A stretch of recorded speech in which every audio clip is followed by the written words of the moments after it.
এই তো আবার এসেছে আষাঢ়, শ্রাবণও আসবে। কোচিংয়ে পড়তে যাওয়ার মুখে এসে গেল বৃষ্টি। আসুক, আজ যেতেই হবে। ভিজে গেছিস যে? তুইও তো ভিজেছিস। আর কেউ আসেনি? স্যার কোথায়? মেয়েটা বলল। ছেলেটা কোনো উত্তর দিল না। গম্ভীর মুখে চক তুলে নিয়ে টেবিলের উপর লিখল 293-52। মেয়েটা আর চোখে ওই সংখ্যা দেখে নিল। স্যার এলেন। আসতে শুরু করলো ক্লাস 11-এর ব্যাচ। ব্ল্যাকবোর্ড ভরে গেল ইন্টিগ্রাল ক্যালকুলাসের সমস্যায়। মঙ্গলবারের পর আবার বৃহস্পতি। মেয়েটা এসেছে একটু আগেই, তার হাতে ডট পেন দিয়ে লেখা 299-68 দেখালো ছেলেটাকে। অঙ্কের ক্লাস আবার পরের মঙ্গলবার। ওদের আলাদা কথা হয় না তেমন কিছু। পড়ার কথা, আকাশের কথা, সকালে যে বৃষ্টি, বাপ্পা! কোচিং ক্লাসের শেষে সবাই মিলে হই হই করে বাড়ি ফেরা। দুজনের সংখ্যা বিনিময়, কখনো হাতের পাতায় কিংবা চক দিয়ে টেবিলে, কখনো অঙ্কের খাতায় দুজন দুজনকে সংখ্যা দেখানোর গোপন খেলা। ছেলেটা পড়ার ফাঁকে তাকিয়ে থাকতো, চোখ নামিয়ে নিত গার্লস কলেজের মেয়েটা। তারপর নিজেই একদিন সিঁড়ি ওঠার মুখে বলেছিল, এই, তোদের বাড়িতে গীতবিতান আছে অখণ্ড? আছে। জানিস, 284 পৃষ্ঠার 35 নম্বর গানটা আমি খুব ভালোবাসি। বলতে বলতে এসে পড়েছিল অভিনন্দন, শম্পা, তমালি, অনিরুদ্ধরা। আর কোনো কথা হয়নি সেদিন। কি লেখা আছে গীতবিতানের 284 পৃষ্ঠার 35 নম্বর গানে?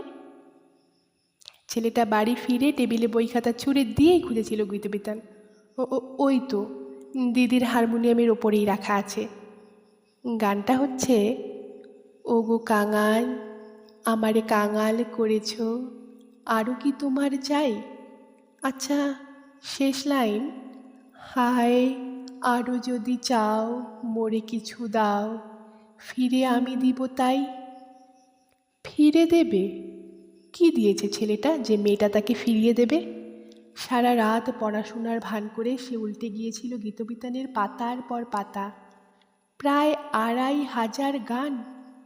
অল্প কয়েকটাই গাওয়া হয়। যে গান চোখে পড়ে সেটাই মনে হয় চালিয়ে দেওয়া যাবে মেয়েটার গানের জবাবে।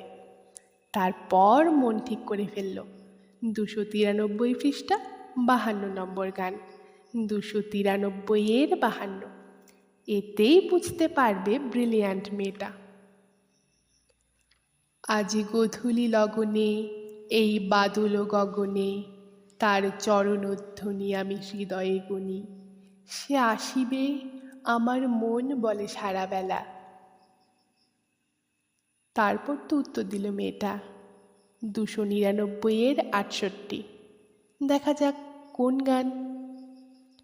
আমার নিশীথ রাতের বাদল ধারা, এসো হে গোপনে। চলতে লাগলো আপনার গানের বই নিয়ে ওদেরই সংখ্যার খেলা।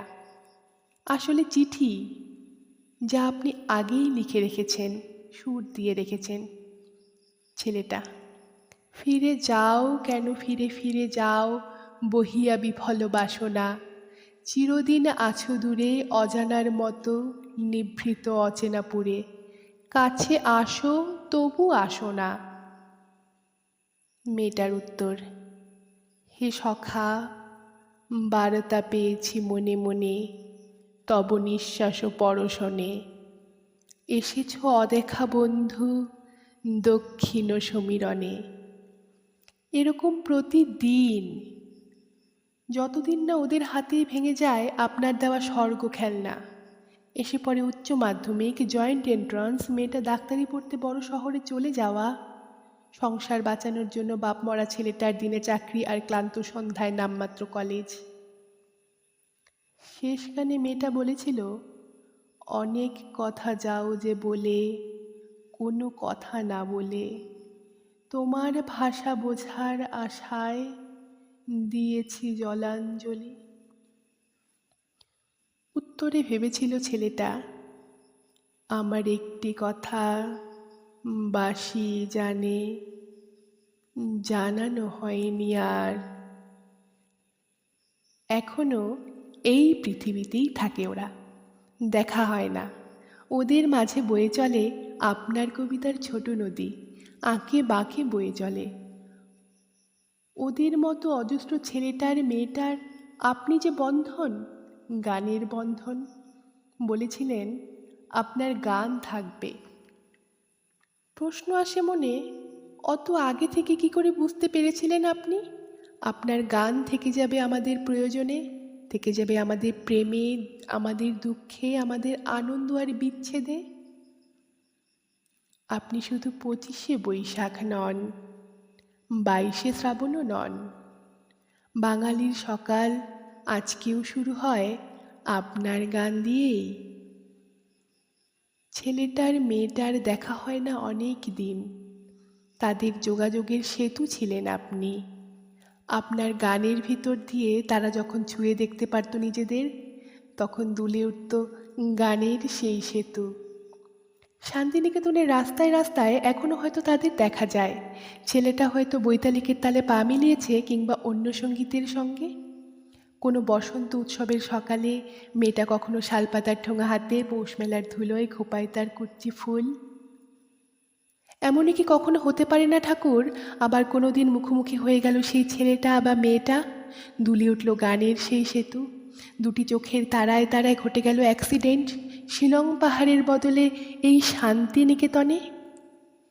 চোখে তাদের অন্তবিহীন পথ পেরিয়ে আসবার আনন্দ।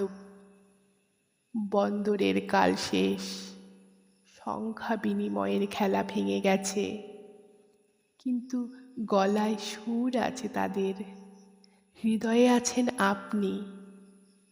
ওই যে দুজনে আবার গেয়ে উঠেছে একসঙ্গে, আমার সকল কাটা ধন্য করে ফুটবে গো ফুল ফুটবে, আমার সকল ব্যথা রঙিন হয়ে গোলাপ হয়ে উঠবে। আপনার কি মনে পড়ে কিশোর রবির কাছে একদিন কি চেয়েছিল আন্না তারকার? সেই চুম্বন, সেই চুম্বন থেমে আছে আজও, এই মুহূর্তেও।